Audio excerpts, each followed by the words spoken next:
Progress is often portrayed as a battle against nature. In this century, we have become remarkably effective in developing chemicals to fight that battle. Chemicals that kill or control the pests that compete with us. How dependent have we become on these chemical weapons? What are the real dangers associated with their use? Are they really necessary for us to maintain our present standards of living? There is no doubt that pesticides are effective. Yet even when chemicals are used to control pests, crop losses are still enormous.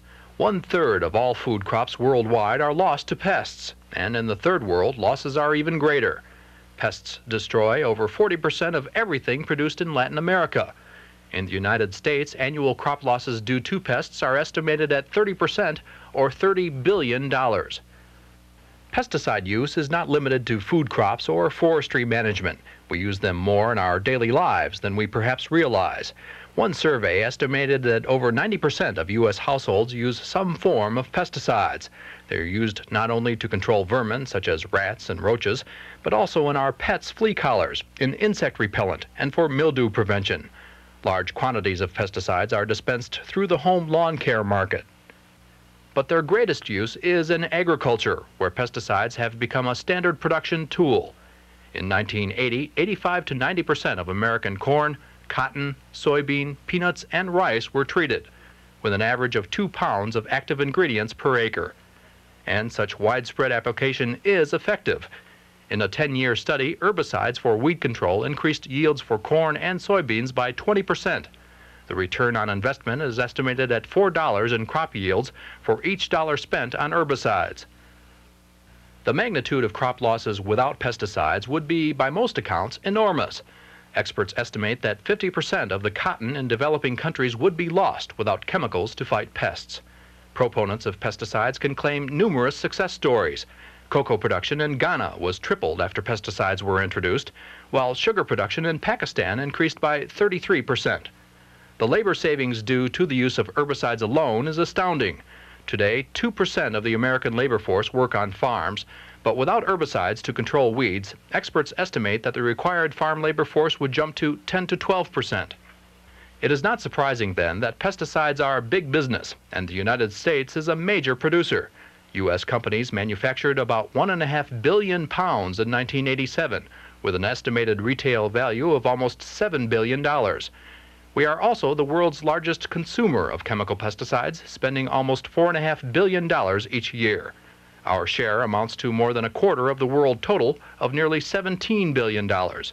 In terms of quantity, the U.S. alone used over 1 billion pounds in 1987, or almost 4.5 pounds for each citizen. It is evident that pesticides are heavily entrenched in agriculture, industry, and our personal lives. The major question in most people's minds is the cost to us and the environment. What are the present and long-term effects of such heavy dependence on these chemicals? Over the years, a number of issues have been raised.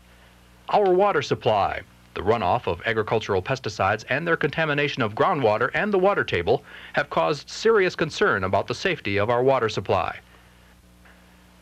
The environment. Some pesticides do not break down, but in fact accumulate as we trace their path up through the food chain. What is the ultimate effect of pesticides on organisms for which they are not intended, so-called non-target organisms, which include endangered species? Our food supply. There is considerable concern among consumer groups about the extent to which pesticides have been incorporated into the food supply. Is our food safe? The recent concern over the use of alar in apples points to a widespread fear the effects of chemicals on children. Do their higher consumption of some foods, along with their lower body weight, make them more vulnerable? Government policy. Finally, how is the government responding to these concerns? Are the responses adequate and effective? Do existing government safeguards work?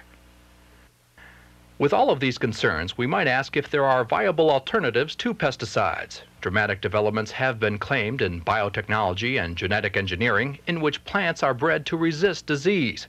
Can these methods substitute safely for pesticides? On the other side are proponents of organic farming, meaning crop production without chemicals. These groups are making strong claims for our attention and food dollars. Can crops truly be produced this way at a reasonable cost? Perhaps the final question is, how safe is safe? If we must compromise and accept a trade-off of some risk for the obvious benefits of pesticides, what is an acceptable level of risk? The flood of statistics is bewildering, but do we have good data on which to base our decisions?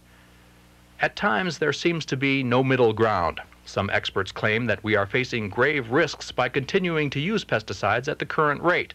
Others say we would jeopardize our current lifestyles without them, and that chemicals actually pose a relatively small threat to our health and well-being.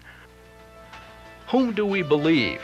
What will be our answer to the pesticide dilemma?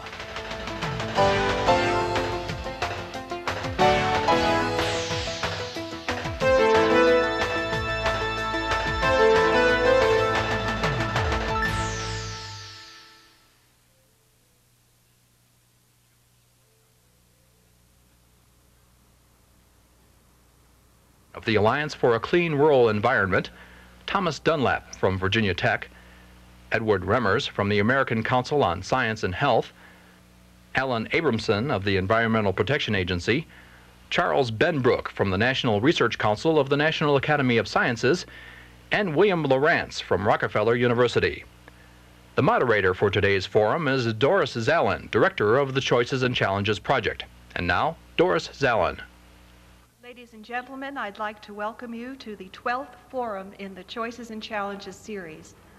Scarcely a day passes without some mention in the news of dramatic breakthroughs in science or technology, of advances in genetic engineering, for instance, or in nuclear science, or in medical treatments for life-threatening diseases. But also, scarcely a day goes by without some mention of troubling consequences related to these advances. Fights over frozen embryos, nuclear accidents which put lives and property at risk, or debates about keeping people connected to life support systems. The Choices and Challenges series here at Virginia Tech was initiated to explore the social and ethical issues that have been created by science and technology. And over the past 5 years, we have covered a variety of topics. In some of our previous forums, the most difficult questions were raised by trying to sort out when it was appropriate for decisions to be made by each individual and when it was appropriate for the government to intervene with regulations or laws to make a fixed decision for everyone. In other forums, we had to examine whether it was fair to allow people in one region of the world to bear greater technological burdens than people living in another part of the world, or whether it was fair to exclude one segment of our society, the poor or the elderly, for example, from receiving the benefits of a particular scientific advance enjoyed by other segments of our society. On still other occasions, there was conflict between what might be best for us now and what might be best for future generations.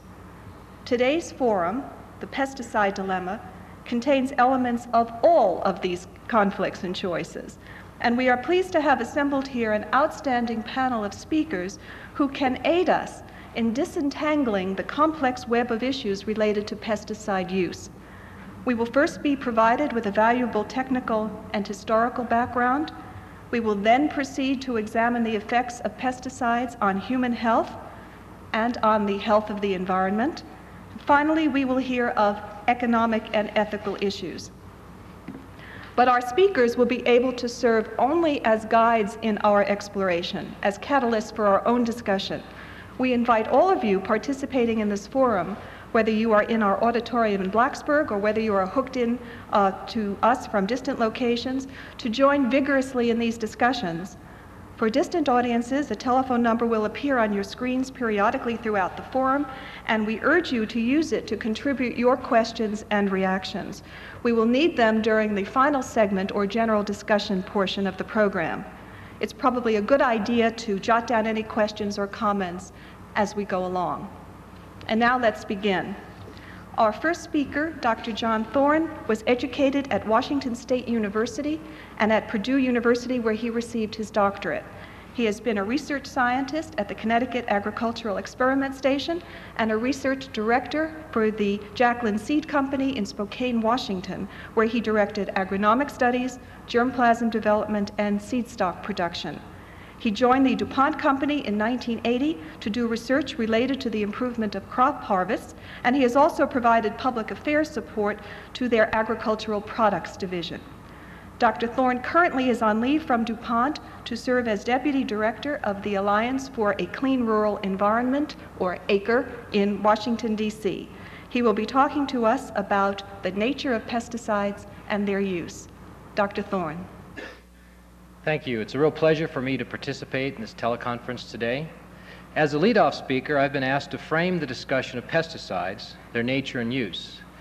Now, as you well imagine, this is a large and complex subject. Could take quite a while to do, but in the interest of time, I've chosen to use several slides which will summarize quite briefly some of the major points that I wish to cover.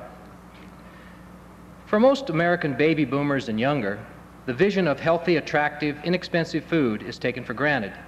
But we only need to travel abroad to other countries or watch television at night to quickly realize that American production of food, feed, and fiber is quite unique. This country has changed in recent years from that chiefly of an agrarian society to one in which about 2% or less of the population produce the food required by the other 98%, and in addition we are the leading exporter of food to other parts of the world. Today we spend about 11% of our income on food.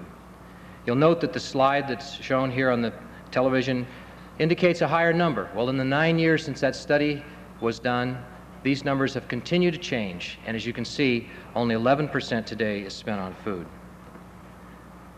Pesticides, also called agricultural chemicals, crop protection chemicals, have contributed much to this standard of living by improving the quality and the quantity of food we eat, reducing the cost of production and thus the food cost to the consumer, protection of perishable fruits, vegetables, and other widely used commodities that we enjoy year-round, and finally the protection of humans, livestock, and pets from insect-borne diseases. Fungicides are an important type of crop protection chemicals. They prevent or cure many of the plant diseases which can destroy plants and seeds during their production or storage. Despite enough varieties of fungi to cause more than 1,500 different kinds of diseases, there are actually only a few effective fungicides on the market. The extent to which these fungicides are needed to protect crops was highlighted last week by the Urbanchuk study of fungicide economic value conducted by GRC Economics. This new study clearly demonstrated that our lifestyles and health would be adversely affected if fungicides were eliminated in the United States, and our food, feed, fiber, floral, and nursery crops would be severely damaged by the diseases that fungicides prevent or cure. U.S. supplies of fruit and vegetables would drop between 24 and 80% depending upon the specific crop. Some crops such as apples, peanuts, bananas would be severely affected. Many produce and fruit crops would be almost unavailable here. Quality of the crops would decline and year-round availability would be a thing of the past. Of course, per capita consumption of these crops would decline significantly as their quality declined and their prices rose sharply. Decreased consumption of fresh fruit and vegetables could also have an adverse impact on our health. Finally, the study estimates that approximately 250,000 jobs associated with the growing, processing, and selling of crops would be lost if fungicides were banned in the United States. As important as disease control is in the United States, insect control is even more important for many crops. There are more than 1 million insect species. They can quickly destroy an entire crop, farms, crop supply, or nation's food supply. The economic value of insecticides is quite significant. Some crops, such as cotton, can't be economically grown without them. Other crops, such as corn, soybeans, and rice, also rely heavily upon insecticides for control of specific soil and leaf insects. Herbicides are pesticides that control weeds in croplands, lawns and gardens, along roads and railroads, in orchards, and in ponds, lakes, and irrigation ditches. Some herbicides are non-selective and prevent all vegetation from growing. Other herbicides, more frequently, are developed to selectively remove certain weeds from certain crops with no adverse impact on the crop themselves. Unchecked, weeds quickly overtake crops, as this slide shows, robbing them of moisture, fertilizer, and sunlight. Cotton on the right, you see, is a quite dwarf plant developed through many years of breeding, and on the left, the pigweed and other weeds have completely overtaken the cotton. Yields are severely reduced, and the presence of weed seeds in the harvested crop can reduce its market value. Well, how are herbicides, insecticides, and fungicides discovered? Well, it takes about 8 to 10 years and almost $50 million to discover and bring a new product to market. Yet remarkable advances have been made in recent years in the discovery of new pesticides. Early products that blocked relatively nonspecific processes required high dosages to be effective, often many pounds per acre. But today, numerous products are available and others are in the pipeline of development with dosages or use rates of merely a teaspoon to a tablespoon per acre, and much more environmentally compatible. They break down quickly and are safe to man and the environment. For many years, it was known that pesticides applied to the surface of the soil were either bound to the top inches of the soil or quickly broken down by soil microorganisms. People did not believe that they would survive the passage through the soil and contaminate our groundwater. But with the development of new, extremely sophisticated detection equipment, this conclusion was proven false. Previously undetected traces of pesticides were found in our drinking water in a number of locations. These detections in several states, as you might expect, caused public concern, because at that time no one knew which levels would pose an adverse health risk. The prospect of widespread water contamination quickly took this from the arena of scientific study and made it front-page emotional issue. Public interest groups called for immediate legislative and regulatory responses. And on primetime television, farmers and other users of pesticides were portrayed as a source of the problem, no longer stewards of the land. As you might expect, the reputation of the pesticide industry dropped even lower. But is the public concern fully warranted? Do the minute traces of pesticides found in some well water pose an adverse health risk? Or are they such a very low level that they have no biological activity at all? The answer to this requires an examination of just what risk is. Risk is a combination of hazard and exposure. Hazard can be the inherent toxicology or toxicity of a product. The exposure, the relative concentration and the duration and time to which you're exposed. Risk is a combination of both hazard and exposure, and without sufficient exposure, a very hazardous product, a very hazardous chemical, does not pose a risk. For example, chlorination and fluorination of drinking water have profound social significance, although both products are quite poisonous at higher concentrations. And furthermore, life-saving drugs are only life-saving if taken at the proper dosages. Before any pesticide can be approved for market, it must undergo extensive trials, very similar to the testing of new drug candidates. They must pass a battery of at least 40 different toxicological trials, often taking several years and costing many millions of dollars. Volumes of toxicological data are required to approve a new pesticide. As shown in this photograph, the stack of data beside this woman represents about 6 years of tox testing on a new herbicide developed 5 years ago. In addition, numerous studies determine the chemical's environmental fate, efficacy, and soil persistence. From time to time, the EPA changes their test requirements and then asks for additional data on older products. At that point, additional studies must be done and the data submitted to the EPA in order for the registration to be maintained. These tests in total must demonstrate to the EPA that the product in question can be used safely in the marketplace. Only then will a registration be granted. This information is printed on the pesticide package in an accompanying brochures and often includes messages regarding wearing of safety equipment, goggles, gloves, and other things, and how the product can be used and where it should not be used. All this testing data is also used by the EPA to develop guidelines for interpreting safe levels of pesticide exposure, that is, residues in our food and our water. Focusing again on water, these safe lifetime exposure levels developed from the toxicological studies are called health advisories. These are not enforceable standards, but these are health guidance levels developed recently by the EPA to help us interpret the data. They give us a health-based information base to make judgments about the significance of detections of minute quantities of a chemical in water that we drink. They are expressed in parts per billion, and several examples are shown on this slide. Many of you have probably heard or read much about the contamination of groundwater in recent years. Many activities of man and nature contribute to this. For example, as this slide shows, the U.S. Geological Survey published a report in 1988 stating that about 2% of the nation's groundwater is contaminated. Agricultural pesticides are a minor but widely recognized contributor to this contamination. Results of several recent studies conducted of U.S. wells are giving us an accurate picture of the extent of pesticide contamination at this point in time. The EPA is about 50% completed with a nationwide study that will permit extrapolation to most wells in the United States. To date, the water quality looks very good, but further tests must be completed. At present, few detections, and most of these are well below the lifetime safe exposure levels called health advisories.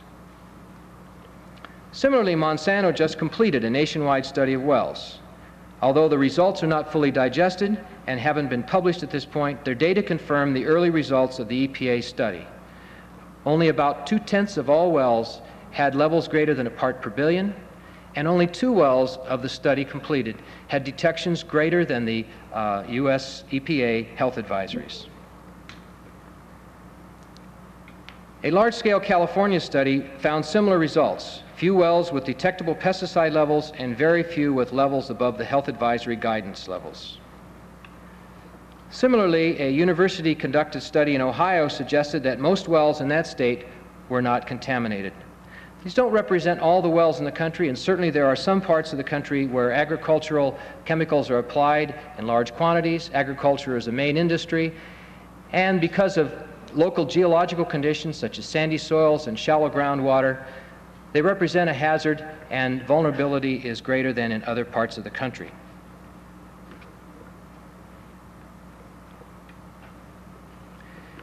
These new studies suggest that the actual degree of groundwater contamination, however, in the country as a whole, is not as bad as one would have been led to believe earlier in time.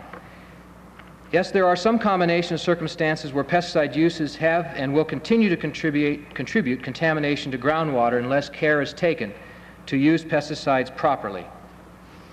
But water quality protection programs will also require the education focused on pesticide users to give them an understanding of how best to store, mix, apply, and dispose of pesticides in their containers, how to properly calibrate their equipment, how to protect their wells, how to prevent and clean up spills, etc. This is what the Alliance for Clean Rural Environment, called ACRE, does, of which I'm a part. It's a program to encourage the safe and responsible use of agricultural crop protection chemicals so as to protect our drinking water and our environment.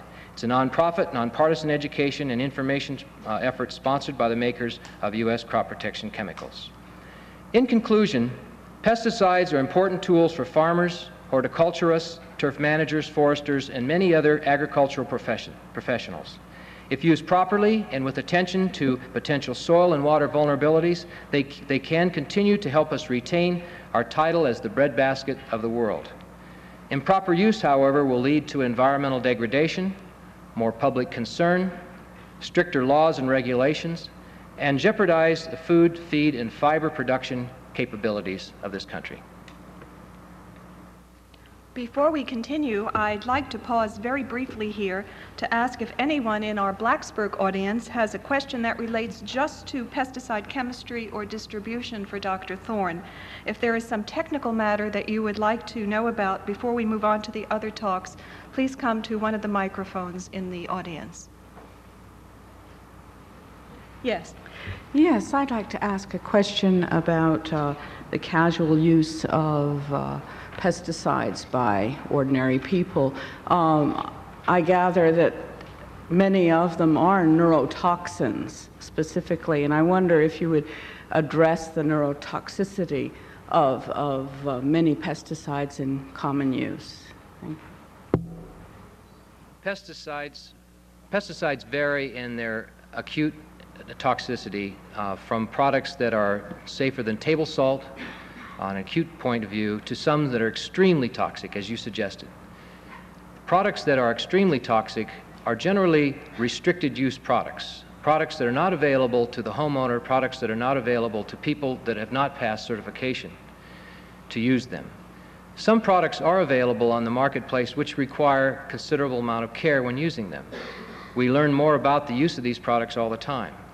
Certainly, reading and following the label instructions on the containers when we buy them, either at our farm store, at our grocery store, if they are for foliage plants at home, will help us avoid some of the hazards associated with some of the more toxic products. But in answer to your question, the more extremely toxic chemicals are generally not available for the casual user. They are products that are used only in the supervision and control of certified pesticide applicators. There's one other question, yes. Since government regulation of herbicides and pesticides began, have any deaths, human deaths, or serious illnesses been directly attributed to involuntary consumption of the chemicals, that is, through groundwater contamination or maybe on fruits and vegetables in the grocery store or something like that? This will be addressed by another speaker on the panel later. To the best of my knowledge, there haven't been any scientific data that human deaths have occurred as a result of direct ingestion of food and water in a normal diet situation. I do believe there have been a number of deaths due to involuntary exposure, such as spills or people who were trapped in a train car. You might have read the news recently. Here's a situation where they were unaware of the presence of the pesticide, and the pesticide was used probably in a legal manner, but they were not legal in their presence in the car. But as I said, this subject will be addressed much more expertly by a subsequent speaker. Thank you. Thank you, Dr. Ford. Our next speaker, Dr. Thomas Dunlap, is professor of history at Virginia Tech, where he is one of a rare species of scholar, an environmental historian. He has done graduate work in both chemistry and history and received his doctorate in history from the University of Wisconsin. Among Dr. Dunlap's many publications are two well-known and widely acclaimed books, DDT, Scientists, Citizens, and Society, and Public Policy, rather, published in 1981, and Saving America's Wildlife, published just last year. He is on the advisory editorial board of the journal Agricultural History, and he is consulting editor of the Environmental Review. Dr. Dunlap's topic for our forum is the history of pesticides. Dr. Dunlap. Thank you. From an historian's point of view, one of the most obvious things about the pesticide dilemma is that it isn't really very new. It is, in fact, about 100 years old. It is not something that came in with DDT, but is instead much more the product of our industrial society and our economy. It is a result, in fact, of many choices made over a long period of time and many factors, and is deeply rooted in the economic, scientific, and governmental organizations of the United States. It's not something we're going to solve by reducing pesticide levels of a particular thing or by doing scientific studies. It's something that's built in, and if we want to change it, we must make large, important, and one might suggest expensive changes. To go about this, that is to talk about the background, let's begin by dividing history here into three parts. From about 1880 to about 1920, you had the introduction of the first generation of pesticides commonly used. These were mainly arsenic compounds. During the same period of time, you had institutional and legal machinery built up and developed which would give advice about using these, would regulate their use, would in some cases encourage their use, and in others discourage it. The second phase probably opens in 1945 with the introduction of DDT into civilian agriculture right after World War II. DDT was the first of the modern miracles, the atomic bomb of insecticides, a phrase that probably does not appear to be quite as inspiring as it did in 1945. 25 years after DDT was the modern miracle, we might begin the third phase by finding that DDT had become one of the great menaces to modern society, the worst thing in the world, responsible for every evil except ingrown toenails and overparking.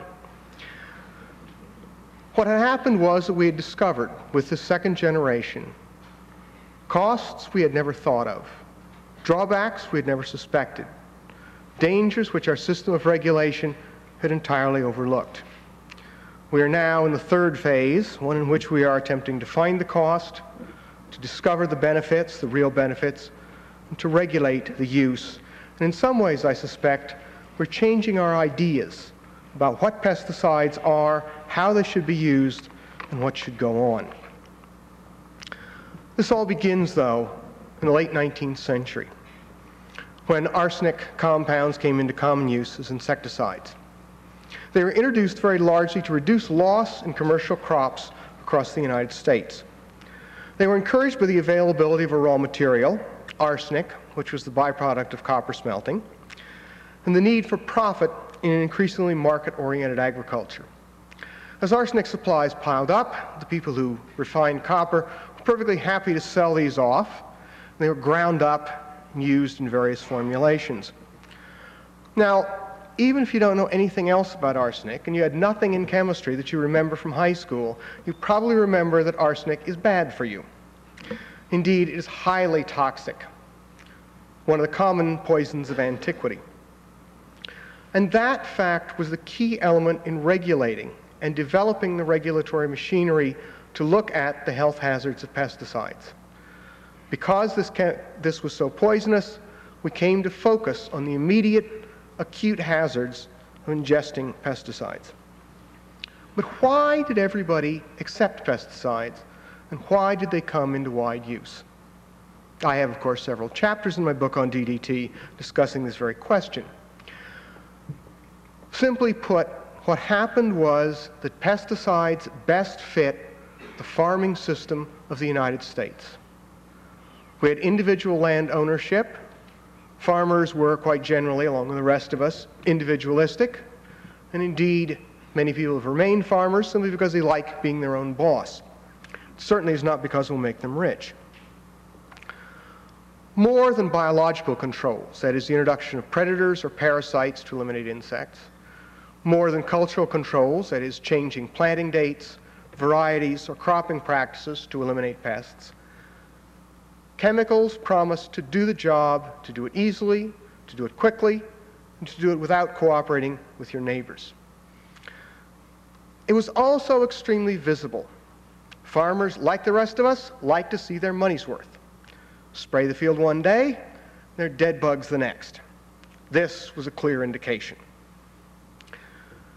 For the same reason, pesticides were very useful for the developing system within the land-grant colleges.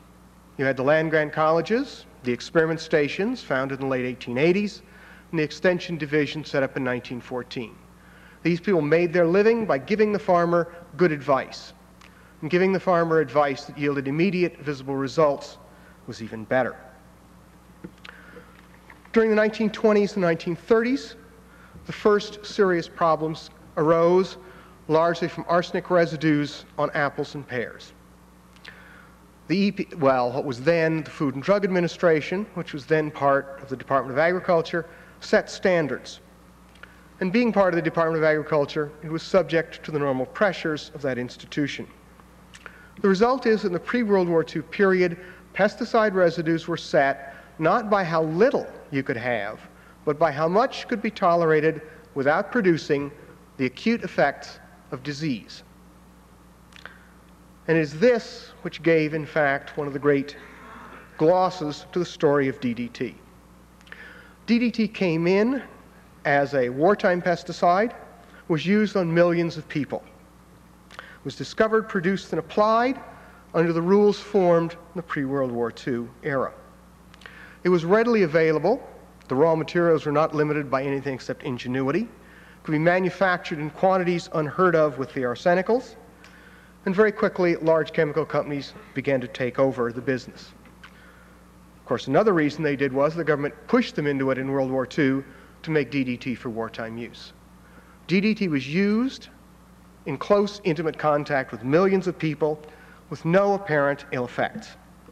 It seemed, in fact, particularly compared with the arsenicals, to be a wonderful, wonderful thing. And in the late 1940s, you can find people beginning to talk again about the eradication of pest insects and of an insect-free agriculture. gradually through the 1950s and into the 1960s, it was discovered that DDT had problems no one had ever thought of. It was far more persistent than anyone had suspected. It did not break down in the environment very rapidly at all. It was also mobile. It began turning up in the fat of penguins in Antarctica, in fish in the North Pacific. Neither area is well known for its fields sprayed with DDT. It also, as it turned out, was concentrated up food chains or through other biological mechanisms, with the result that some species of wildlife were getting residues in their fat thousands and thousands of times the level that had ever been applied anywhere. The first public real alarm at this came with a publication in 1962 of Rachel Carson's Silent Spring. Carson raised the problems, most particularly of human health.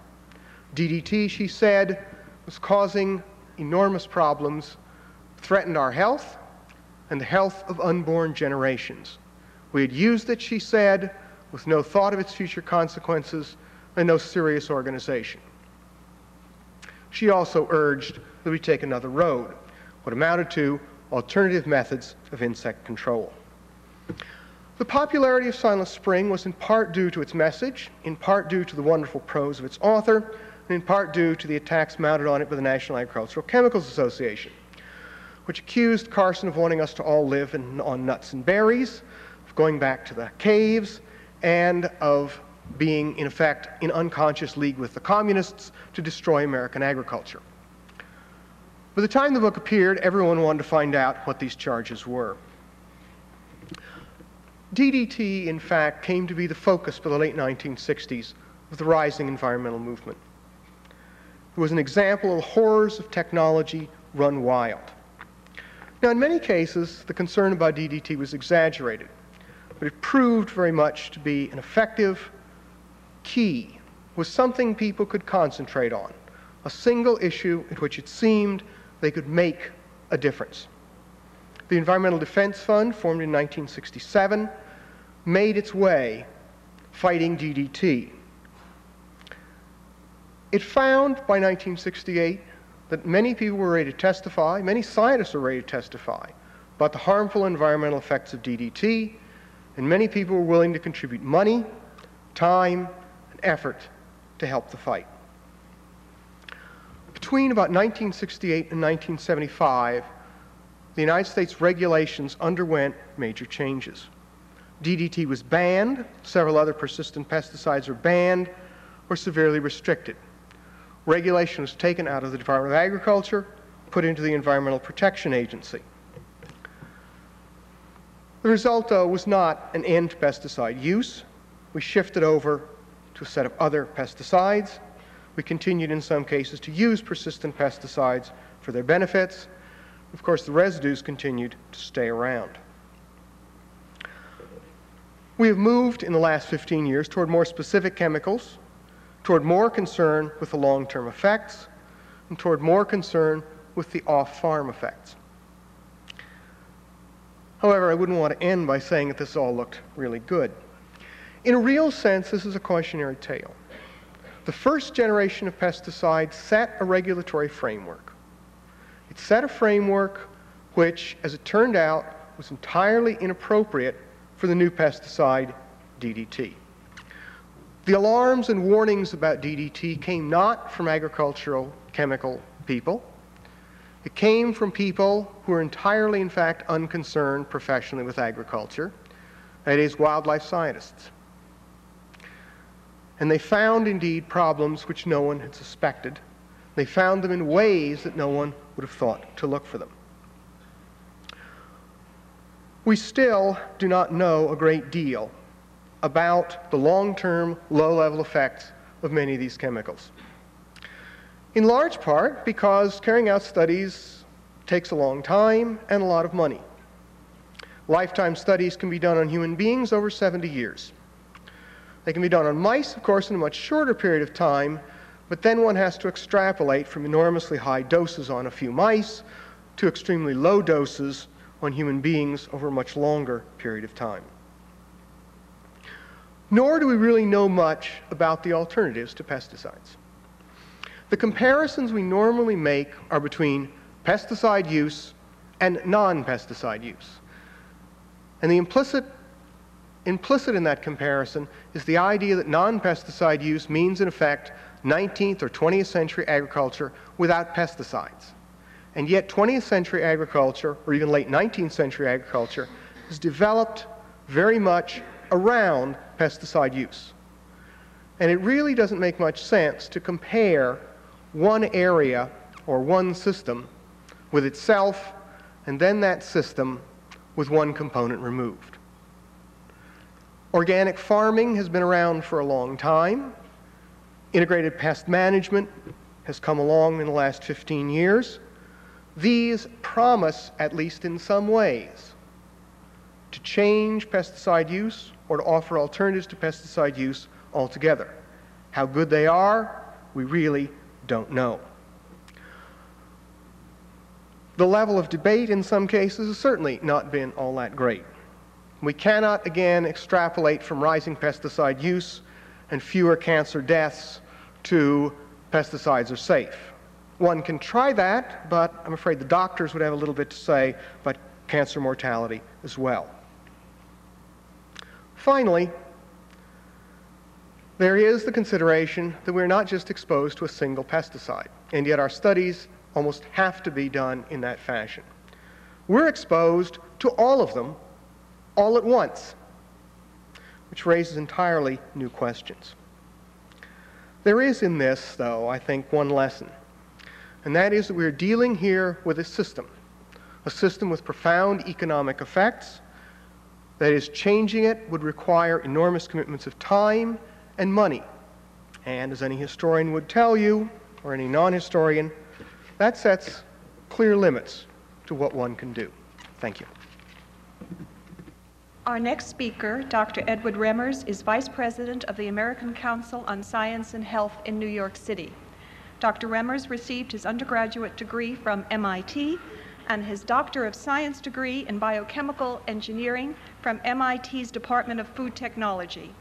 He has served in the U.S. Navy Medical Service Corps doing biomedical research that has led, among other things, to new bone marrow manipulation procedures. He has since spent nearly 30 years involved in product development and process development, contributing to the introduction of new pharmaceutical and healthcare products. Today, he will give us his views on pesticides and human health. Dr. Remmers. Thank you, Doris. I certainly want to thank you very much for inviting me to be a part of your panel here today. Our organization, a Consumer Education Association, has been reviewing the role of man-made chemicals in our environment for our 11 years that we've been in existence.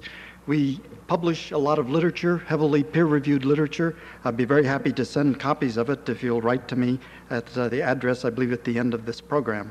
And I'll be happy to send it to you. We also recently produced a videotape called Big Fears, Little Risks, narrated by Walter Cronkite, that deals with these issues. 2 months ago, several members in the U.S. Congress invited us to show this videotape to members of Congress. And that also is now available. We have about 7,000 copies now available for showing. The year 1989 is the year of the food scare. It'll go down in history in that manner. We've been hit with a large number of food scares this particular year. My first slide shows some of the food scares that I think most of us are aware of, the apple scare and the Chilean grape scare. But there are also a lot of other food scares that are going on. And I have them listed here and also on the next part of this particular slide. We're participating and following all of these food scares very, very closely.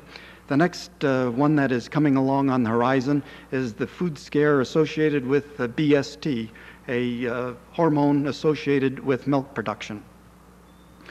I should also mention that last Thursday when we celebrated Thanksgiving, we also celebrated the 30th anniversary of the first major food scare in the United States. Those of you who are over about the age of 35 will remember when we were directed by President Eisenhower's Secretary of Health, Education, and Welfare to discard all of our cranberries. As we now look back and see what happened, we can see perhaps some reasons why that food scare was served up to the American public. I'll cover that a little bit later. The key point in these food scares is that you and I, as consumers, pay a tremendous price. We pay a higher consumer price for lower quality.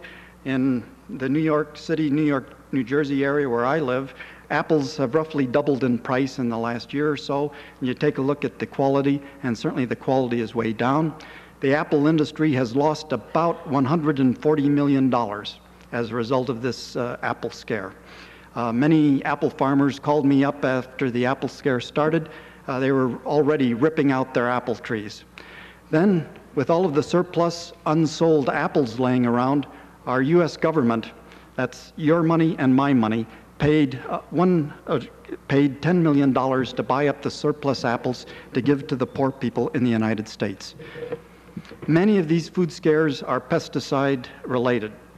Certainly the southern apple growers are facing a very tough time because you need an apple growth regulator, specifically ALAR, to get good crispness and good storage qualities in your apples. Many of the southern apple growers are probably going to be forced out of business. The scientific basis for the food scare has been fully discredited by the mainstream scientists who believe in peer review, and we at the American Council strongly endorse the proposed legislation that will permit the apple growers to sue the legal activist group that gave us the apple scare here recently. Now I'd like to move in more directly into the human health area. When you start looking at the human impact of pesticides on human health, you have to look at three subgroups in our population. The first group is the workers who actually do the manufacturing of pesticides in the chemical plants. The second group is the pesticide applicators, or in some cases farmers. And then the third group you want to take a look at is the typical consumer who is eating conventional food day in and day out. One of the most fundamental principles in epidemiology is that you first look at the group that is exposed to the highest concentration. If you see no impact in the highest group, then you're pretty well assured that at lower exposure levels that there will be no health impact. The first study that I would like to talk about is the American Medical Association. About 18 months ago, the AMA convened a Council of Scientific Affairs to look at this issue because many people have been concerned about the health aspects of pesticide usage. This slide that I have on the screen presently shows that they reached the conclusion that many pesticides shows evidence of carcinogenicity in animal or in vitro screening tests, but no pesticides except arsenic and vinyl chloride definitely have been proven to be carcinogenic in man. The key point here is that animal tests. A lot of people try to use animal tests. We feel that they misuse, abuse, and misinterpret animal tests in studying cancer. Instead, we prefer to look at the epidemiological studies that have been done. You may recall on April 5th of this year, you probably saw a full-page educational announcement in your newspaper. We were concerned that the commissioners of FDA, EPA, and USDA were not getting through to the American public as the apple scare became widespread. And we put together an educational announcement that appeared in the New York Times, the Washington Post, and USA Today. And there are 4 key points.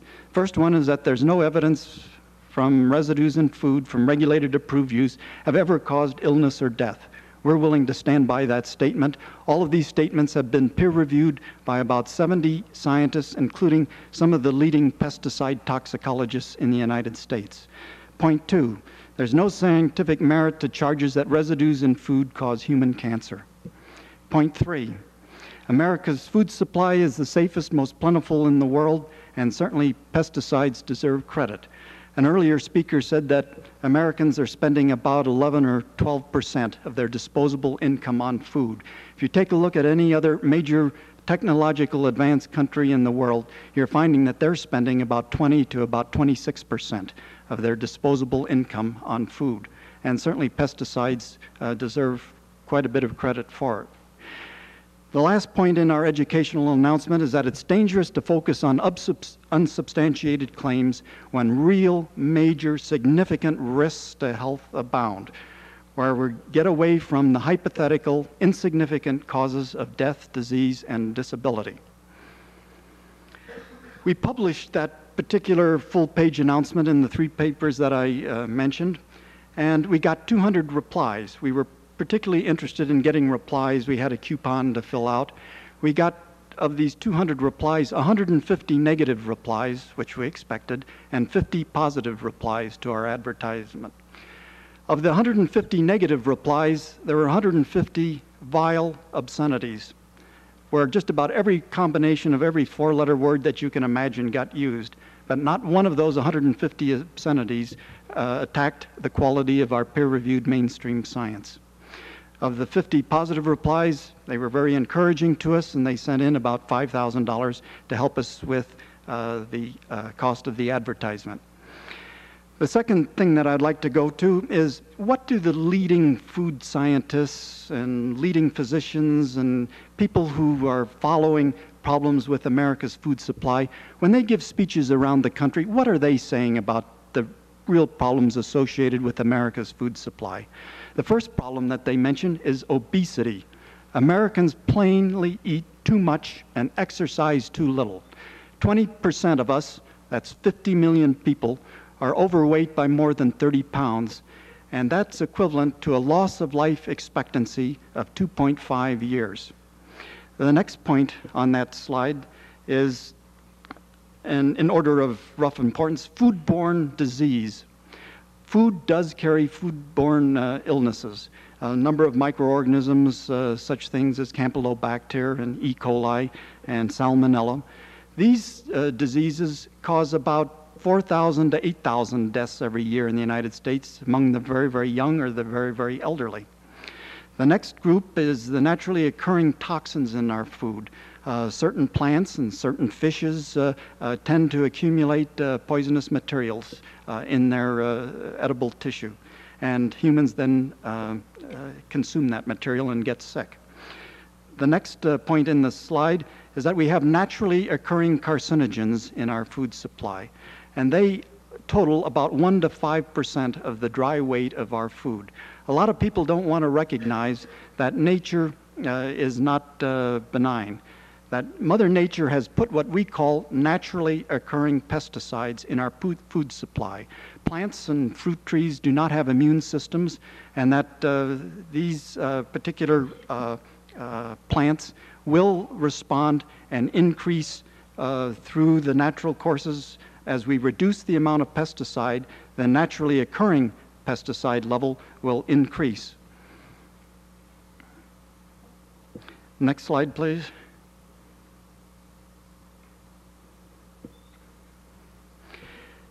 This study is a study based on one of the leading cancer researchers in the United States, Dr. Bruce Ames, head of the biochemistry department at the University of California at Berkeley, who developed the Ames test.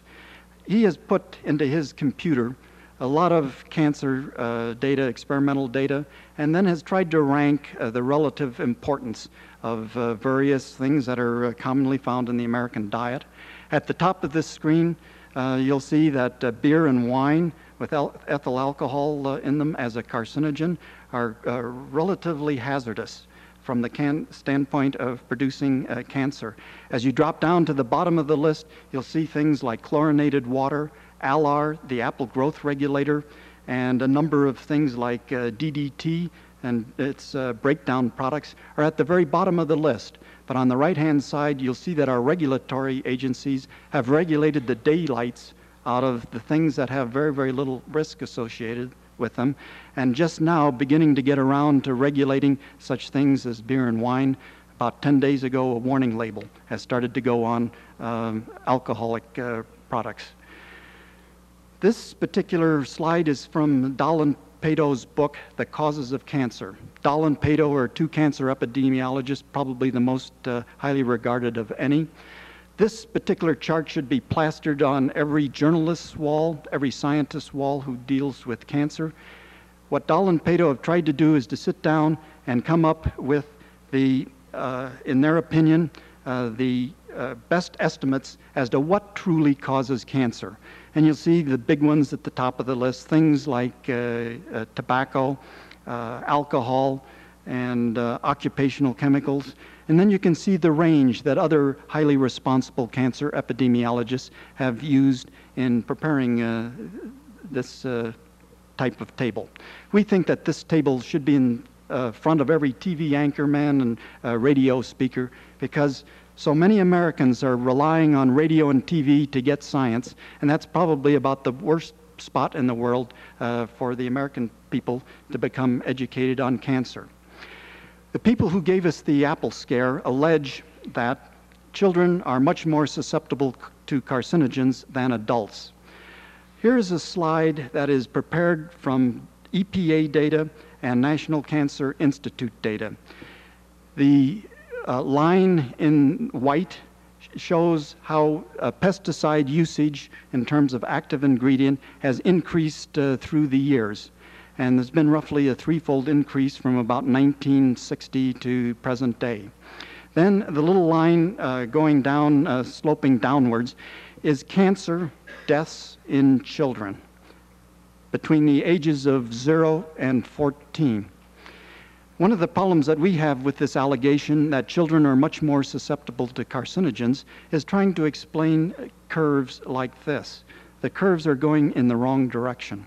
And we hope that when a study commission that is in progress now and will be reported out in another couple of months in early 1990, I hope that they will explain why children's cancer is going down over the last about 15-year period. It's down by about 22%, yet pesticide usage has increased by about a factor of 3. Who keeps the pesticide panic alive? I have 2 slides and list a number of groups that want to keep pesticide panic alive. Certainly the tobacco companies. This is the #1 carcinogen in America. 1 funeral in 4 presently is due to a tobacco-related illness. May I go back to that slide, please? We have certainly big government trying to keep these large government agencies funded. In fact, that's one of the reasons that one of the leading pesticide toxicologists claims that Arthur Fleming gave us the cranberry scare 30 years ago. Environmental lawyers, I'd like to jump to the last point, probably the most important point, is that scientific literacy in the United States. It's the bottom of this particular slide. We're running at about a 3 to 4% scientific literacy rate in the United States. The U.S. Congress has a scientific literacy rate of somewhere between 1 and 2%. And yet, these are the people who are passing legislation. They have to rely on outsiders. And in a situation like this, it's very easy for groups operating far, far removed from peer-reviewed mainstream science to give us pesticide panic. There are a lot of groups in the United States whose financial livelihood is dependent on giving us pesticide panic. So in closing, I would say associated with pesticides, there are certainly big fears, but there are very little risks. And that's what we've tried to point out in our Walter Cronkite video that I hope you'll all see. Thank you. We will leave human health issues temporarily. Certainly we'll get back to those issues during the question and answer period, but we turn now to a consideration of environmental issues. Helping us with this is Dr. Alan Abramson of the Environmental Protection Agency. Dr. Abramson has graduate degrees in physical chemistry as well as in public administration. He has spent 18 years with the EPA, where his responsibilities have included water management programs. He has served as senior advisor to the director of the EPA Office of Pesticide Programs, and for the last year he has directed the Program Management and Support Division of the Office of Pesticide Programs. His topic, environmental concerns and public policy. Dr. Abramson. Thank you very much. I have to begin by deviating and saying that after the last presentation, and considering that I am a representative of big government, I have no doubt that the subsequent question and answer session will be rather lively. I want to pose a series of questions and then frankly not give you very satisfactory answers, dodge them to some extent, in part because I'm not an expert, in part because the experts don't really have all the answers, and in part because I think in the end it's up to you in terms of what public policies you wish to see adopted in the pesticide arena. But the first question is, what is so special about pesticides? Why are we talking about them here today?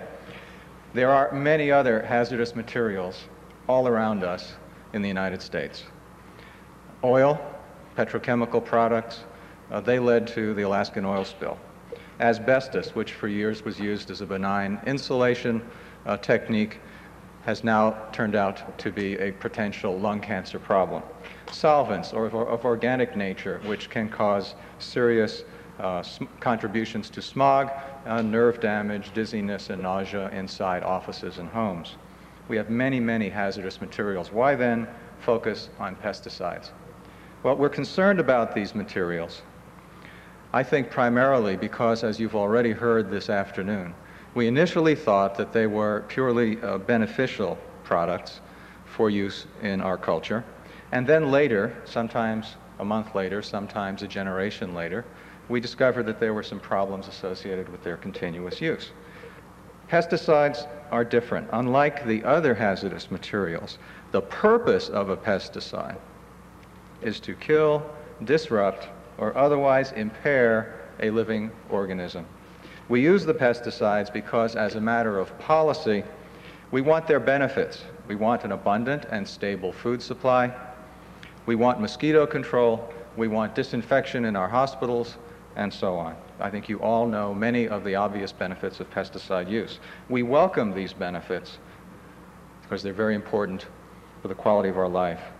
In fact, though, because of this conflict between the benefits and the toxic nature of these materials, pesticides have often been labeled economic poisons. Economic benefits, poisons, the risks.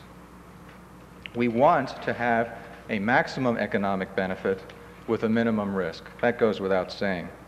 It's no surprise then that the federal pesticide law requires EPA to perform a balancing between the benefits of a given pesticide's use and the risks of its continued use. Risk-benefit statute, which is a bit different from a number of our other environmental statutes. The trouble is, it is very difficult to assure ourselves that we are incurring zero risk in the use of pesticides. Our means, for example, to detect pesticides in food, in our bodies, and in the environment have become very sensitive in the last few decades. We used to measure pesticides in parts per million. These days we are talking easily parts per billion in any neighborhood laboratory, and often parts per trillion. A part per trillion, to put it in perspective as to what we're measuring, is about 1 second in 30,000 years. It just went by. So, does zero risk equate to the sophistication in technology? Does that mean we insist upon zero detection of pesticides? I think the answer is obviously no. We will be detecting pesticides, in part because we're very good at detecting them. The question then is, once we detect them, what is the risk at that level? This drives us to the concept that I think is fairly commonsensical, which is that we will be willing to incur risk as long as it is negligible, that it is not significant in its adverse impact on us or on the environment. So if I can't have zero risk, at least as a citizen, give me some assurance that we have negligible risk. At present, within EPA's pesticide regulatory programs, we assume that a cancer risk, for example, which is one of our most dramatic and important analyses that we go through, a cancer risk of about 1 per million over a lifetime of 70 years of exposure to that particular chemical is a negligible risk. Whether this is an acceptable risk to you is really a question only you can decide. There's a significant public policy question involved there. So what are the risks associated with pesticide use? And I think you've already heard this afternoon some examples of the potential different kinds of risks we have. Most obvious are the human health risks, which are divided into two categories. The acute risks, immediate poisonings, nausea, dizziness, skin and eye and nervous irritation, some of which can be reversed with time and removal of the exposure, others of which have rather longer lasting impacts. And chronic effects of pesticides: kidney, liver, nerve damage, which can be irreversible; reproductive effects such as birth defects, genetic damage in the chromosomes; bone marrow production inhibitions as a result of pesticide use; and ultimately, and perhaps most emotionally powerful to all of us, the specter of cancer, which goes beyond science. It goes into gut-level reactions and feelings as to our judgment as to how important a risk is with respect to cancer incurring. Now, EPA tends to look at the risks to the average consumer as well as to special populations. We consider the pesticide applicators as a special population: farm workers, infants and children, elderly people, those with lower resistance to insult, and so on. We have asked, for example, in the last year, the National Academy of Sciences to conduct a study for us to tell us whether we are doing a good enough job in paying attention to special populations. We expect to get their report in the fall of 1990, and if necessary, we will then amend our procedures to account for the latest version of what is scientifically acceptable. What's less obvious compared with human health risks are the environmental risks that we incur from pesticide use. There is surface and groundwater contamination. There is drift from the applied site off-site to non-target animals, plants, insects. We have loss of beneficial insects and animals as a result of pesticide use. There are many hives of bees, which are obviously beneficial insects, which have been wiped out by drift from pesticide use in the United States. Birds have been known to fall out of the sky and the trees after the application of chemicals to golf course turf. Endangered species have been threatened around the country from normal, acceptable, and legal pesticide use. So there are many different kinds of environmental risk which we are just beginning to catch up on in the United States. The next question is, if we think we know what the risks are, from your perspective, how good are EPA's risk assessments? Risk assessment, first, last, and always, at this point in time, is not an exact science. No matter how much we try, there will be some uncertainties. And our standards and our expectations for risk assessment change over time. For example, the bioaccumulation issue. At one time, we did not look at DDT for that perspective. Later, we discovered that there was a bioaccumulation that caused problems. It took us many decades to catch up with that issue. So the way we look at a pesticide will be retrospective and will change over time. Normally, that means we will not have enough data to evaluate the latest potential risk that we are considering. There are inherent uncertainties in this process.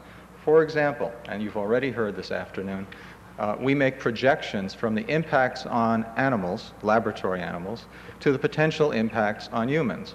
And we use high doses on the animals and project to the impacts of low doses on humans. There's a great deal of scientific uncertainty in making those projections. There are uncertainties because we lack the data. We don't know precisely what people eat. We assume a standard diet, which is based on 1978 U.S. Department of Agriculture data. That diet is probably outmoded, and we're going to get a new set of statistics this year, which we can use next year, but the day we get it, it may not be valid for the country. It's the best we have, but it's uncertain data. What is the actual exposure that you and the other consumers and users of pesticides actually experience in the environment? Measuring actual exposure is extremely difficult. So there are inherent uncertainties in the numbers that we plug into our models to assess risk. We need more data. We need so much more data that, in fact, it's my judgment that we can never afford to have all the data we need at the time we need it. We try to err on the side of the worst case. We assume in our risk assessments the maximum application rate, the maximum legal residue, the maximum acreage use of a pesticide, put that through our equations, multiply it by another factor of 100 for safety's sake, and come out with our numbers. We've been attacked on both sides, but external review panels of scientists have generally said that our assessment methodology is about as good as current science will allow. Well then, assuming we've assessed the risk, what's EPA doing to reduce the risks from pesticides? In the fall of 1988, we received new legislation from Congress which said to review all currently registered and legal pesticides used in the United States, complete that job, and make a regulatory decision on the continued use within 9 years. That sounds perhaps like a long time. It is a very serious goal because we were told in 1972 to do that job, and as of a year ago, we had made about 10 decisions out of between 600 and 1,200 that had to be made. The new law was a major acceleration in our process. Why does it take so long? It takes a long time to generate the data. It takes a long time to review the data. We are heavily now into the initial phases of this 9-year review program. We're hiring new staff. We're building massive data management systems to handle all the information, the stacks and stacks that will be sent to us by the registrants. At the same time, we are encouraging the consideration of non-pesticidal alternatives to control pests. We are promoting the concept of substitute. If you must use a chemical, use a safer chemical rather than a risky chemical, although that is up to the market to determine. We still encourage it as a matter of policy. We intend to replace risky chemicals with safer ones as they come in for registration. And we've asked for more authority. We've asked for greater authority to impose higher fines for compliance and violations of our laws, an easier ability to suspend and cancel pesticides rather than the rather cumbersome process that we now have. We have asked for the authority to apply a consistent, negligible risk standard to all of our risk determinations, something that is not now effective in our current statutes. All of this sounds good, I hope. But finally, the question for EPA is, can you trust us? How do you really feel we are doing our job? My feeling is that EPA is in fact dedicated to good science and to the highest energy that we can muster to manage pesticide use wisely in the United States. I think you can trust us, but I also recommend that you don't trust us too much. The public has the right to ask questions and has to get answers from EPA. Is this pesticide necessary? Is it effective? Is it persistent? What are the risks, both direct and indirect? And what are the alternatives? And is EPA properly balancing that risk-benefit equation? You need to help us by asking these questions and many others, and by, most importantly, expressing your policy preferences. Public policy is a complex web of competing interests. EPA is simply one major player on the field. We have the pesticide manufacturers, the users, and the consumers, among others. Everyone has a necessary role in this decision-making process. It is a system of checks and balances. It forces a decision. In the face of uncertainty, decisions must be made. We must get on with life.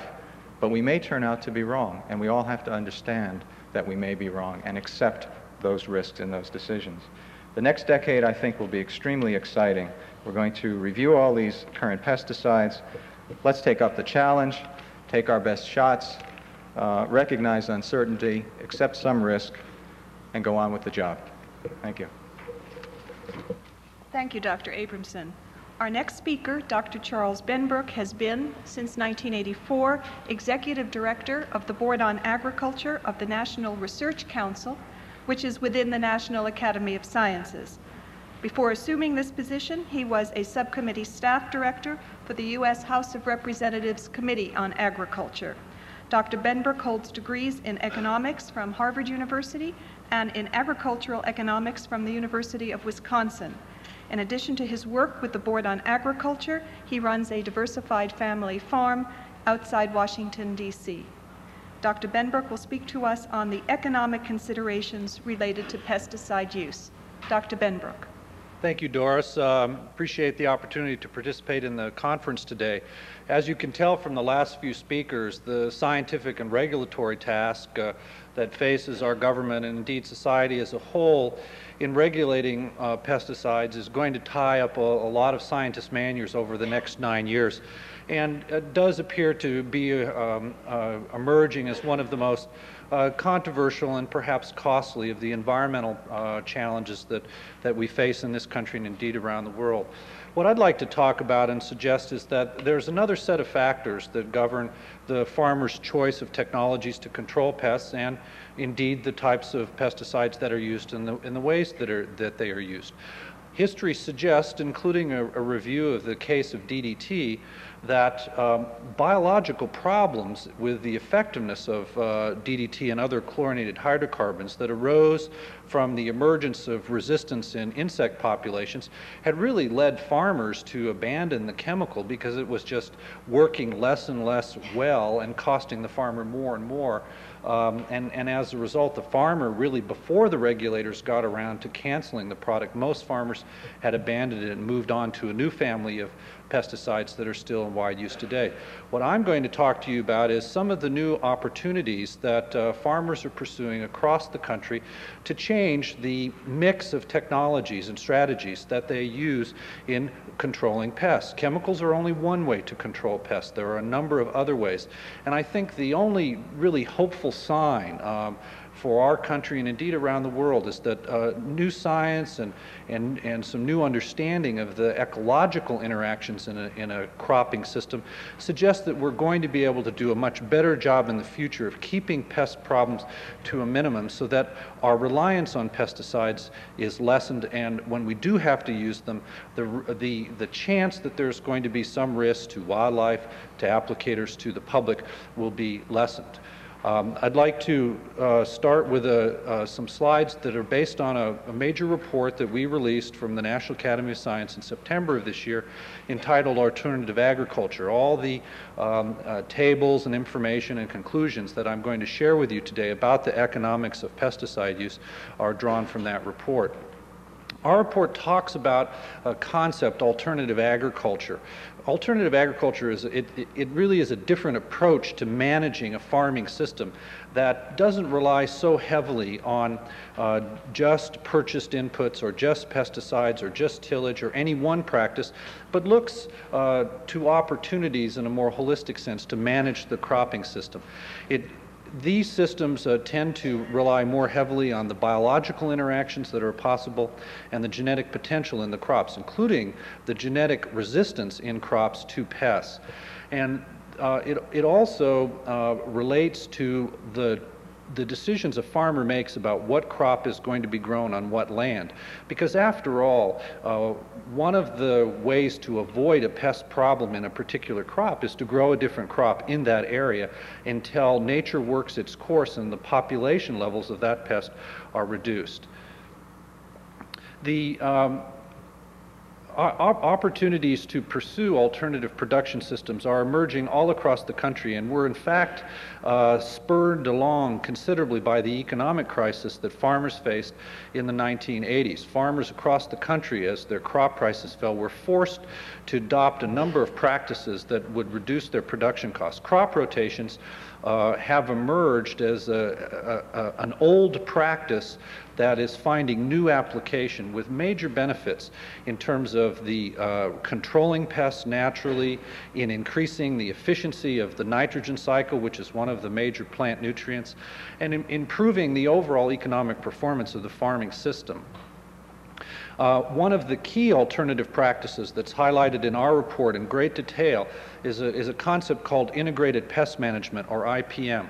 IPM holds great promise to bring about a reduction in pest pressure of all types so that farmers can be less reliant on pesticides. And again, some of the standard IPM practices involve crop rotation, weather monitoring, the use of genetically resistant cultivars, the timing of planting so that pest populations don't get a chance to build up, and the introduction of various predators and other biological control agents into the cropping system.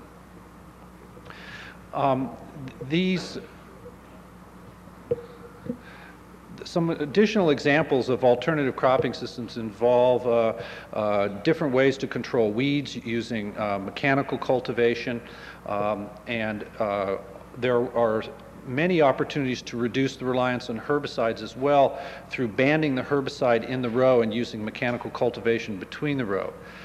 There are also a number of alternative practices that are used to help improve the conservation of soil and water.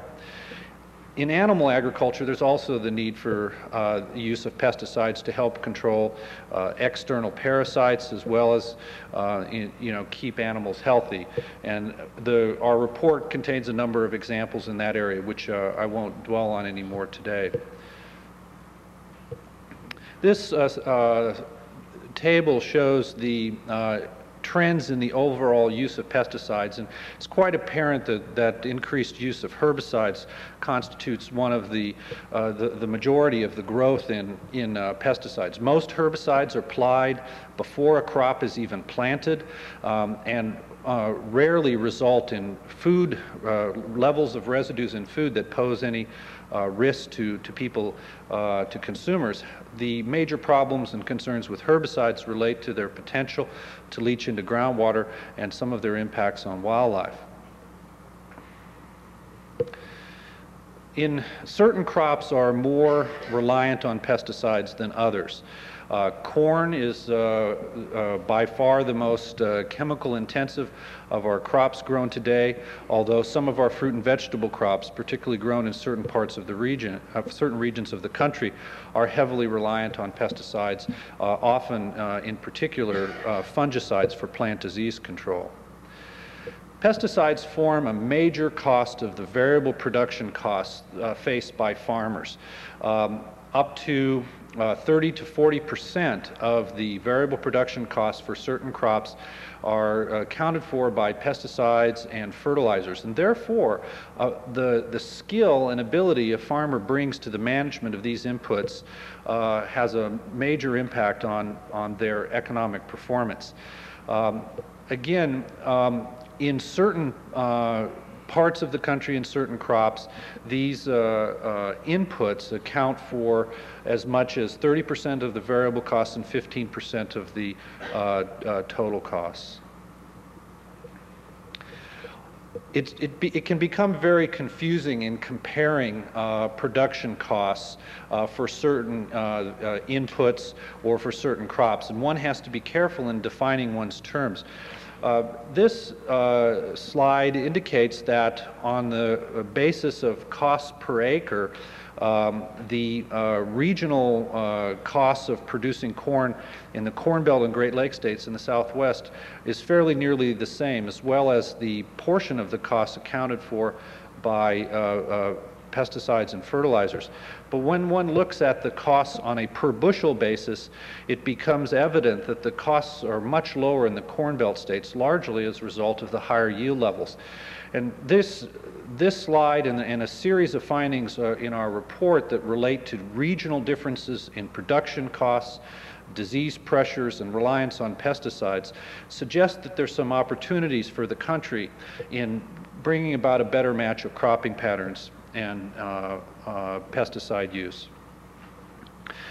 Obviously, one of the problems and concerns, particularly with herbicide use, is contamination of surface and groundwaters. This slide is derived from data on treated public drinking water supplies from surface water sources in Iowa, and it shows that there are levels frequently found, particularly in the spring, of a number of the widely used herbicides that don't generally exceed the EPA health advisory levels, but sometimes do, and this remains a growing concern both at the state and federal level.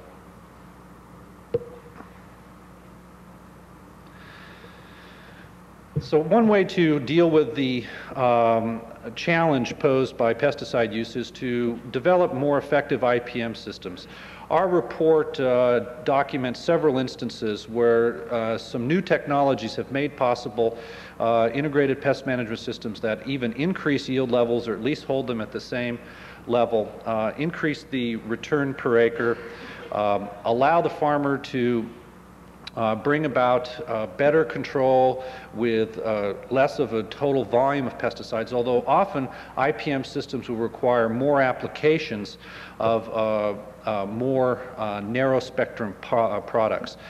Economic benefits of IPM can be very substantial, ranging up into the hundreds of millions of dollars for a given crop, even in one state. Texas cotton producers would be unable to continue to produce cotton without IPM because of the emergence of genetic resistance. Another important crop is apples. IPM systems have been developed and are being developed in apples and are going to make a big difference in helping apple producers produce those big, plump, red apples that we've grown accustomed to without such heavy reliance on pesticides. There's great concern about pesticide use in apples because children drink so much apple juice and often eat a lot of apple products. So it's a very significant challenge to try to develop improved IPM systems for apples. There are many examples of individual practices that could be noted. They range from special pheromone traps, as shown here in Florida, where a entomologist is carefully monitoring the insect levels to determine the appropriate timing for pesticide applications, to the staking of ground to keep the sunlight away from the soil surface so that weed seeds won't germinate, to a special tillage practices that are evolving in the Midwest. This is a ridge till system showing the cultivation equipment that's used in between the rows to control weeds. This is a very important new tillage tool used in much of the Midwest called a rotary hoe, which brings about a high degree of weed control early in the season. Again, the economic benefits of IPM are really quite considerable, and the use of IPM on certain crops has become quite extensive. For example, over 80% of tomatoes grown in the country involve an IPM system. Government policy, as documented in our report, has a substantial impact on pesticide use by virtue of a number of economic incentives embedded in a variety of programs that are going to be reviewed in the next Farm Bill cycle. Regulatory policy also has a major impact on the choices that producers make in controlling pesticides. Federal grading standards that establish certain cosmetic standards for produce are very important.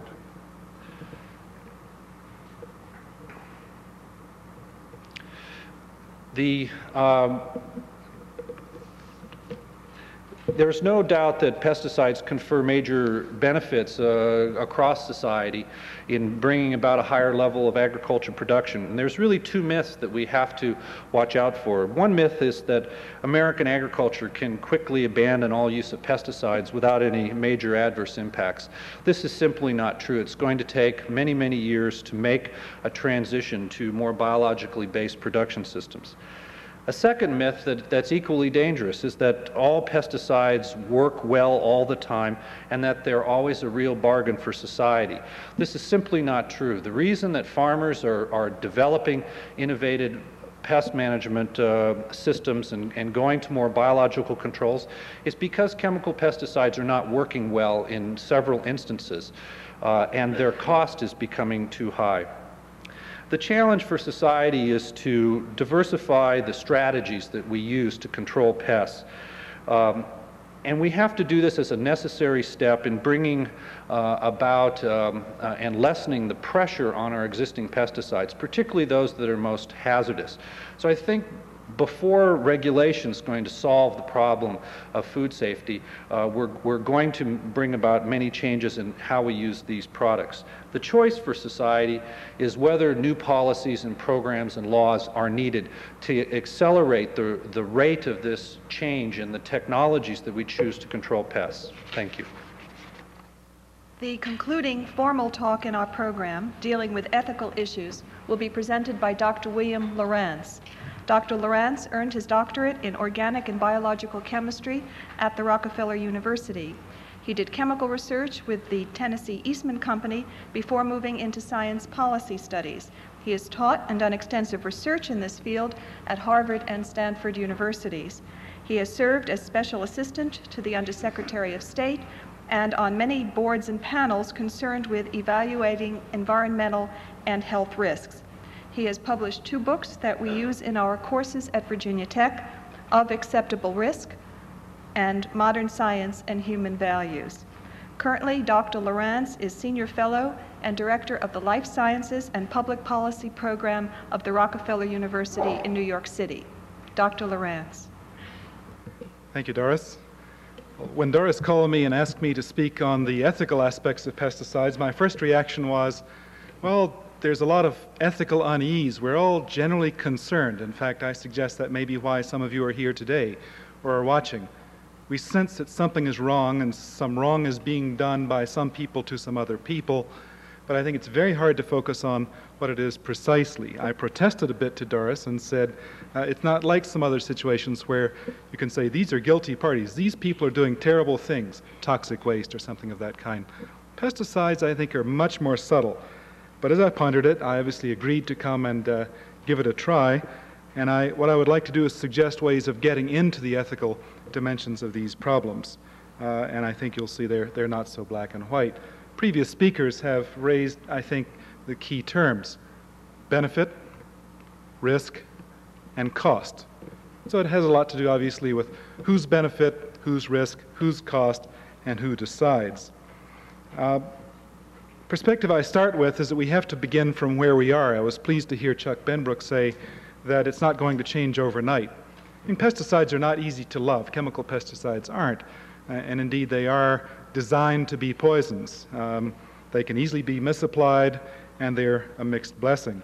But we have to start from where we are, because I think we're going to have this problem with us for a very long time, and we've settled into our traditional way of American agriculture, which has indeed, as John Thorne said, been quite successful in its own terms, startlingly so. Most other countries wish to emulate it, which we have to sometimes talk them out of. And so we have to begin from where we are, and they're very high stakes. The problem is enormous. I was amused recently.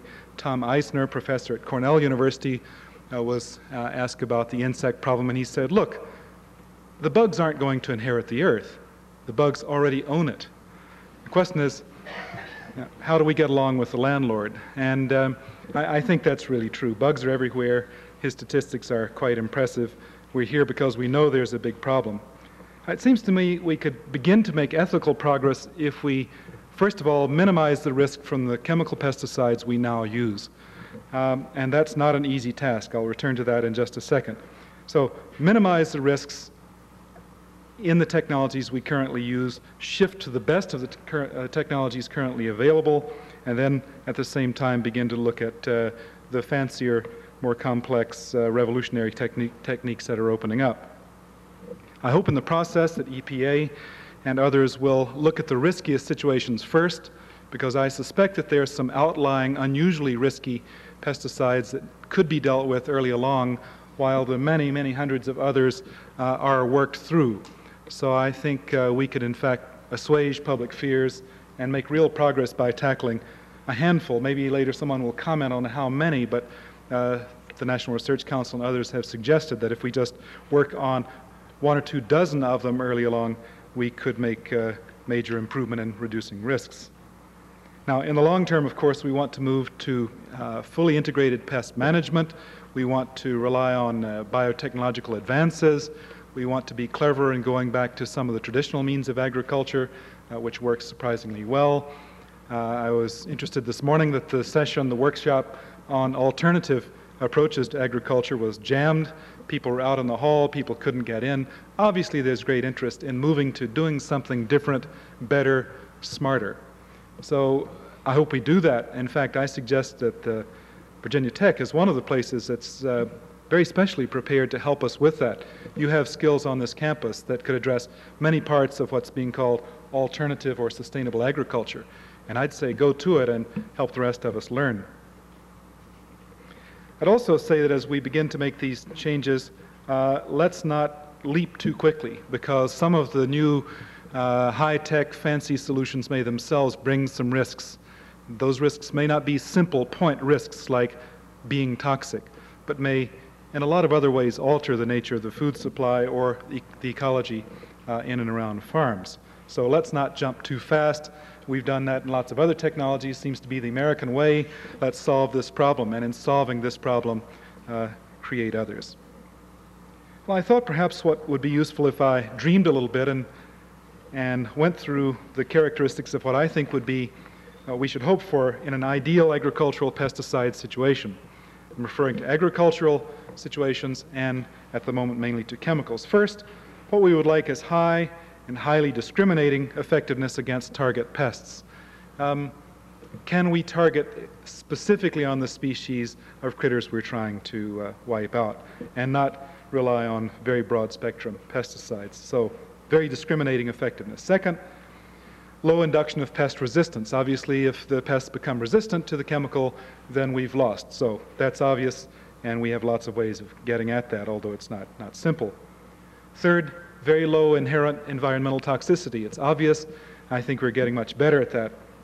It takes a lot of work in the laboratory, a lot of field testing in the real world to determine that a pesticide is effective, but has very low effect on the ecology. Fourth, naturally low inherent human toxicity. Again, we spend a lot of effort trying to make sure that happens. Isn't easy. Fifth, minimal application, just simply reducing the amounts used. And I think what we're learning from various studies is that we have been using too heavy doses, so to speak, of pesticides in some cases. It's not clear to me historically why we ended up spraying 10 times or 12 times a year in some cases, but I think studies are showing that sometimes we can be smarter in our application. And as part of that minimal application, I mean also obviously optimal application, spraying or applying at just the right time. Right conditions of weather, right conditions in the pest life cycle. Maybe if you can get them when they're in the egg or larval stages, you can use less pesticide than if you wait until they're in their full-grown state. Timing is everything in this, as in most other aspects of life. Another characteristic would be optimal degradation or persistence. Sometimes we want pesticides to be persistent. Sometimes we wish they would degrade 20 minutes after they landed on the field. That's a characteristic that now I think we're beginning to be able to control more, and I think that's an area for major scientific development. So very selective degradation characteristics. Or someone last night pointed out that we may co-spray, that is, spray and then follow with something like genetically altered bacteria that would degrade the pesticide. So you can think of a lot of tricky ways to get at that issue. Extremely low or removable residue on crops, obviously. And then proper mixing and handling. Most of us don't think about the problems of mixing and handling, but we don't want to hurt workers, obviously. Also, improper mixing and handling can result in hot spots, and I think some of to the extent that there have been some bum raps in the pesticide area, it's come from hotspot misapplications or improper disposal of residues or leftovers, things of that kind, leading to contamination of wells or groundwater, and people saying, aha, pesticides, they get in the environment, they're terrible. When in fact, if people had simply used them according to directions, the problem wouldn't have occurred. Another characteristic related to that is no abuse. Make sure that they aren't used just to kill birds, for example. I'm horrified to hear that that happens. I'm told it does occasionally occur. Abuse also might be misapplication, that is spraying in dust form or applying in dust form when maybe the pesticide should be in pellets. Simple sort of thing. But that can perhaps cut down on drift to neighbors' fields or killing of wildlife and things of that kind. Last characteristic I would say would be applied as part of an integrated pest management system, not applied just sort of thoughtlessly or in isolation, but use every trick available to us and a proper blend of tricks to do the job. So let me run through these characteristics again, because I suggest that if we could do all of these things, each of which we're already doing to some extent, we'd be far better off than we are now. High discriminating effectiveness, they have to work, low induction of pest resistance, low environmental toxicity, low human toxicity, minimal and optimal application, optimal degradation characteristics, low or removable residue on crops, proper mixing and handling, no abuse, and applied within an IPM regimen. Again, we're doing all that. I just think we have to do it better and smarter. There's a lot to learn. I must say I was very taken with the case studies in the National Research Council report that Dr. Benbrook referred to. The title of the report is Alternative Agriculture. Case studies are, in a sense, giving alternative methods their best shot. This is how well can you do?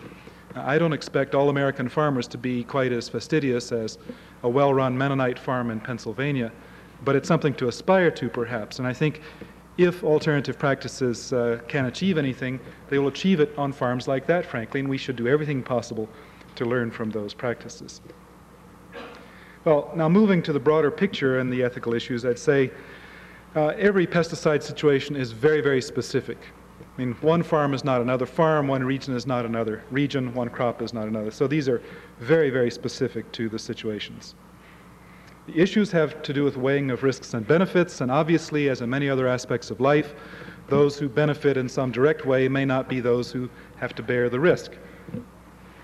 Things are sprayed on the farm, produce comes to me in New York. Now, my neighbors in New York think they shouldn't have to consume any pesticides. They'd rather have very low or colloquially zero pesticides in their food supply. Well, that's easy for them to say.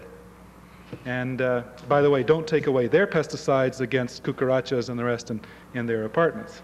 So complicated issue here of who benefits and who bears the risks. I just tell them to go out there and speak to the farmers, and once they've tried that, to come back and we'll talk a little further. Because I think there's no free lunch, and we really shouldn't expect to just say to the farm community, hey, stop using chemicals. The first thing that happens, of course, is it shows up in the prices we pay, and I think we have to recognize that. We're all in this together. We're all responsible for the issue, and I think that we're going to have to learn more about basic production. In fact, what's sad is that we've forgotten so much in this country about basic primary production. Where does steel come from? Where does coal come from? Again, my neighbors in Manhattan don't want any pollution. They don't want people to have to go down in mines. They don't want to have to deal with transportation accidents of various kinds. They also don't want to pay any more for their electricity. They don't, at the moment, want to talk about nuclear power. Again, the American way is to look for a free lunch, but that's a law of thermodynamics. There's no such thing. And so I think one of the educational tasks we all face is recalling where primary materials come from in this world and recognizing that there's a price to be paid, some of which is an ethical price of unevenly distributed risks or costs through society. I just hope that people in New York produce some things that farmers find very beneficial, just as we are buying farm produce and letting other people take some of the more immediate risks for us. To the extent that we can internalize any of the costs, we should. We do this in all kinds of ways. I'm not sure the government did the right thing in buying all those apples, but I don't think the apple farmers should have been caught by surprise and just sort of pushed away. Apples are obviously a much-loved product in this country, and I think we have to, as we pursue change, we have to be fair in that very process. Two last ethical issues. One is, let's be sure and tell the truth about pesticides. I mean, such a simple thing to say, but let's really pursue the facts. Let's get a clear picture of the contamination issues and not just wave our arms and say, we know there are a lot of pesticides out there. We're just now beginning to get a clear picture of the contamination of wells in this country. I think we're a little bit behind in that. So let's pursue the truth and then discuss the issues in light of those truths. And lastly, I think it's unethical just to scare people unjustifiably. I think that may be a heretical thing to say, because a lot of it goes on. But I'm very concerned that there's a lot of scaremongering in this country. And I think this is ethically and morally wrong. Universities, I must say, are one of the places that we have to look to help balance the picture and develop a clear and honest depiction of what the facts are, and then let the policy and ethical issues be based on those. So I look to change. We have to start from where we are. If we could clean up our current act, we would be much better off and much more ethical. Let's get the most out of our move toward integrated pest management and seek the truth and tell the truth all along the way. We are going to pause here for a 5-minute stretch break. You can stretch, but don't move too far because it's a very short break. When we return, we'll be opening the floor to questions and reactions. Please call yours in now by using the toll-free number that is appearing on your screen, 800-222-9703. 800-222-9703. We will return promptly in 5 minutes.